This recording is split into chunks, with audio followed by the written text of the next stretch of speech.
7:43 this morning. All right, folks, at the holiday season here, many companies may be planning those holiday parties to show appreciation to their employees and staff. But with those parties, in some cases, comes the alcohol, which could lead to a lawsuit. Joining me this morning with some tips on how to minimize any risk at the office holiday party, Christian Stegmaier. Thank you so much for being here this morning.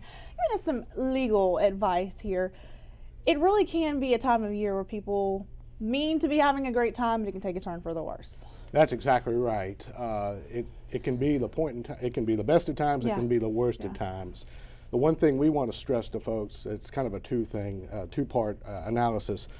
Protect yourself legally and protect yourself professionally. Be able to face your coworkers on Monday morning. Yes, don't have too much fun where it may be an embarrassing moment for you. Talk about some just tips or things to have in mind, because every day on a day-to-day basis there's a code of conduct sort of around the office. Well, on holiday parties, does that still apply? That's exactly right. Just because you're having a party, just because it's a social function, the rules still apply. The one thing that we stress to our clients is if you can get it out of the office, if you can get into a restaurant, especially if you have alcohol service, if you can have professional bartenders managing the flow of alcohol, that's the best thing possible. And do you recommend, having those bartenders make sure they're checking IDs too? Because there's some staff of all ages, so. That's exactly right. We live in a university town, and so we have interns and we have junior folks working in our offices, and there might just be assumption that everybody's 21. Well, they're not 21, and the law still applies. And you mentioned, we were talking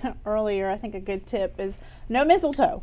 That's right. No mistletoe. I think, again, it's kind of like what I said. You want to be able to face your folks on Monday morning. And so limit the after parties especially, and don't do anything during the course of a party like drinking games or anything that's going to put somebody in a zone of being uncomfortable. Right.